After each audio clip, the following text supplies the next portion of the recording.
Reed just texted me, breaking from Chris Rufo. Maybe you can comment on this. Texas Mm. Children's Hospital has temporarily closed its pediatric sex change clinic, as per a source on the ground. The pressure is mounting from the hospital's transgender program, which is now under investigation by the state attorney for alleged Medicaid fraud. Wow, good for Yeah. Chris, man. Good for Yeah. Chris. Do you have any comments on that? Sorry to interrupt, but that's like a No, breaking it's news okay. story.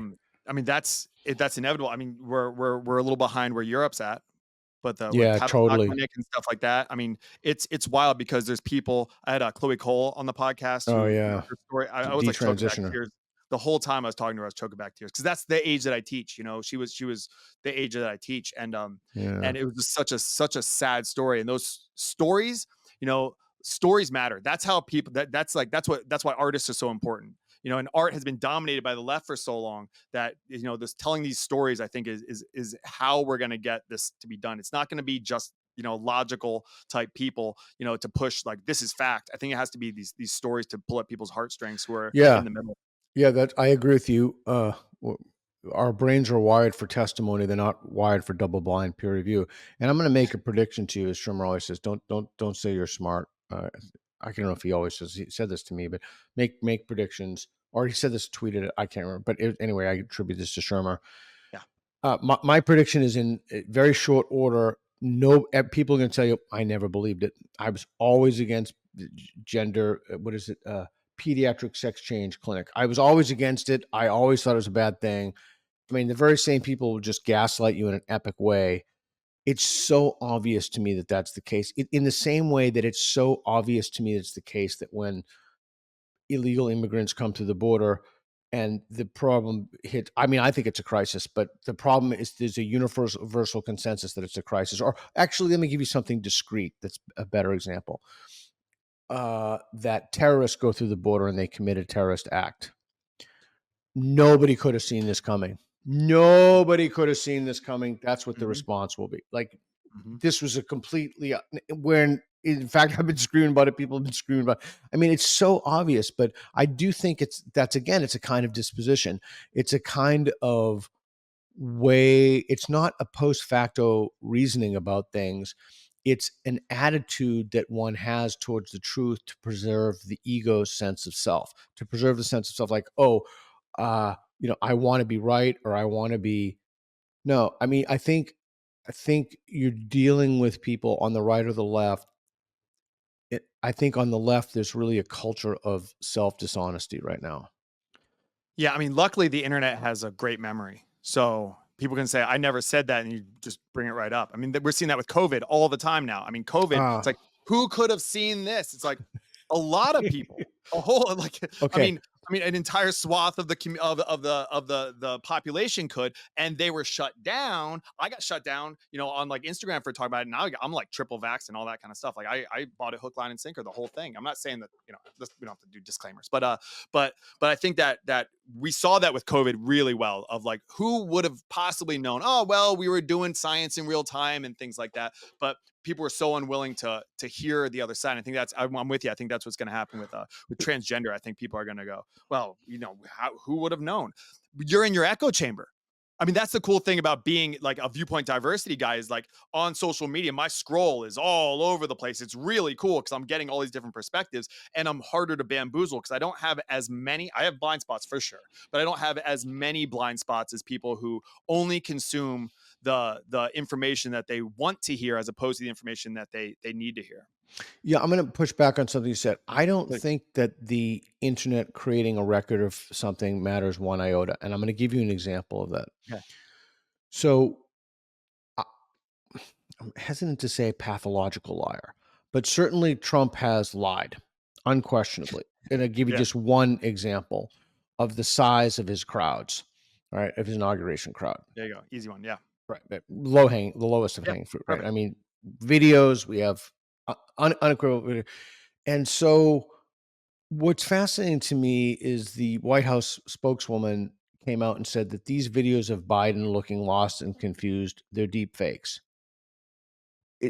It's just not true. That's a I whole mean, there are multiple sources of different people recording the same event. You mean there's like a conspiracy of like people with names? We know who these people are, like we know their address. You mean all of these people are involved in some like legitimately epic? I mean, the amount, yeah. the kind of conspiracy, like which is more likely? Um, and so I just don't think that having a record or you know, Mhm. that's not going to change anything. I mean, the White House is lying in real time. Hunter Biden's laptop. I don't want to go Yeah. down that rabbit hole either. And in full disclosure, I did fall for that, but that it was Russian disinformation. And I think it's important to admit when when you move in the public space, if you made a mistake, you should admit it. And I admitted it. But but I don't think that having a record of something will change anybody's view. Well, I mean, admitting it, that's another thing is like when I'm proven wrong, admitting it is, I think it gives you a lot of credibility Right. because then again, they're like, "Oh, well, you're not so you don't have all the answers. You get things wrong." It's like I get things wrong all the time, but you only have to ask a stupid question once and then you start to get better ones. The deep fake things, the deep fakes, that's going to be a game changer. I do a whole thing in my media unit about deep fakes because that's tricky. How do you know what's going to be Yeah. real then with all these videos? And that's going to be really really goofy for the next generation. But By I the don't know. It's, I way, heard, yeah, I yeah, heard no, an no, urban legend. I don't know if this is true, but this is like a Trump thing. This is like this urban legend that Dennis Rodman, when he was married to Carmen Electra or something, he was like having an affair with two girls or something. She walked in the room and she's like, "What are you doing?" And he's like, "What are you talking about?" Like, "These girls, what are you doing?" He's like, "What girls?" And as the girls were like getting dressed and running out of the room, he's like, "There's no girls here." She's like, "This person right here." He's like, "No, there's no girls there." Like, I don't know if that's true. I think I heard it on Howard Stern or something like that. But I think Trump has an element. I think some people do have that part of their, I don't know if it's like a like psychopathy or something, but like that. But just the ability to just not like Peter, like you probably have friends like this. Like they can just live double lives. They travel a lot, they cheat on their wives all the time. They go home, they're right there, and they can just compartmentalize that like reality actually, I versus. don't. Oh, you don't? Okay, No, that's great. Yeah, you don't hang out with low lives. Yeah, that's good. no, Um, but yeah, yeah, but like that like element, there are people that are able to do that. There are people that are able to just lie so easily, and it's such it doesn't like blip. They'd probably pass a polygraph, and I don't know really what that is, but I do think those people exist. And I think Trump, I think he has elements of that. I think he could pass a polygraph lying. But again, I'm just making an assumption here, but he yeah. seems to have some elements of that. Yeah, maybe I shouldn't say I don't. Maybe I do, and I just don't know it because I Right, don't. right, right. I just don't talk Yeah. about that stuff with my friends. But you Uh, know what I mean, like, about those no, I there are do. people who are able to do that. Yeah, I do.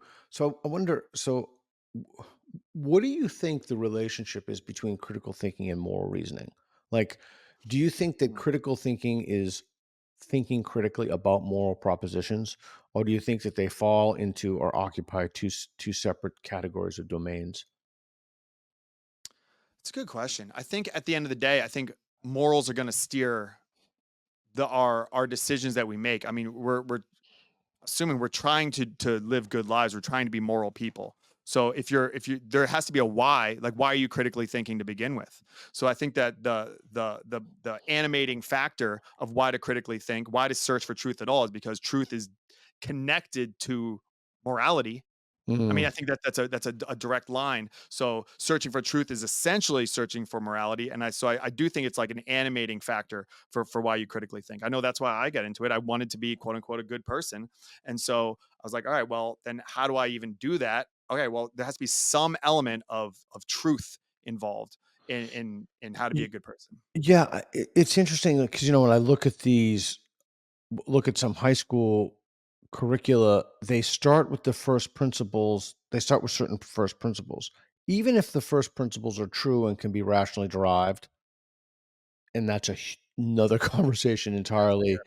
The idea is that you then it's a complete misuse of the idea of critical thinking. The idea is that you then use critical thinking to justify the moral propositions that they give you. Like that's not how it Mm. works. That's Right. not how it works. The idea is that you question, you challenge, or at least in possibility you're opening to question challenge. You don't use reason to buttress or support an idea without looking at counterexamples to the idea. And that's the other thing that I see going on. Not only are the disconfirmation or falsifiability criteria removed from the it's not even given as a listen, this is a way to think about this. Here's a way to the feasibility, to think about how your moral ideas could be wrong. It's almost as if reasons are in servitude to basically moral platitudes or Mhm. whatever's morally fashionable at the time. And the current orthodoxy is equity. And that's the other thing. Every time I push back on somebody, even a little bit about equity, they fall. Even ChatGPT, it just falls apart. Like everybody, it's completely baseless. Like there's no there. And it Yeah. amazes me. I think it must be a kind of embarrassment to people to know that they believe something that's wholly asinine and they Yeah. truly believe, or they were just so cowardice. They just had such cowards that they couldn't say, oh, you know what? I really screwed up. I believe this, and there was just simply no good reason for believing it. I mean, it just seems so obvious that if you want to create a sound, a sane, rational society, then you have to embed the value of, look, I made a mistake. I was wrong. That's why I said to you, if you make a mistake when you move in the public space, like the Hunter Biden laptop, you got to cop to Yeah. it.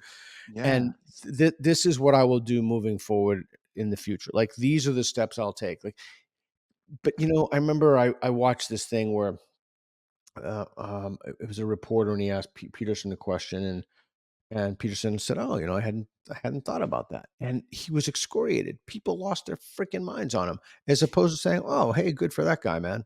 Good for that guy who said in an interview." Or the Naomi Wolf thing, which I don't even know if I can get into this right now, but there was an error that she made in her book and it was caught in real time. And instead of people, like everybody was dumping on her, instead of saying like, "Oh, hey, that's great," she realized that there's an error, and it's to her credit, she corrected that. But that's what we need to need to move society. And David Deutsch talks about this a lot. We need to move society toward these, not merely error correction, but it's a good thing to correct errors. In fact, it may even be a morally good thing. Like you are a morally good person if you cultivate a disposition or a habit of correcting errors and mistakes that you make and saying, "Listen, I'm sorry, I was wrong, I made a mistake. Here's how I'm going to fix it." And that seems to me the most reasonable thing possible, but we just can't seem to do that. That's why I think the whole society is fucked. Thanks for watching. Be sure to subscribe and hit the notification bell. This falls under the umbrella of my nonprofit, National Progress Alliance. Your generous donations keep us going and help fuel content like this. We truly appreciate your support. Thanks again, and we'll see you in the next one.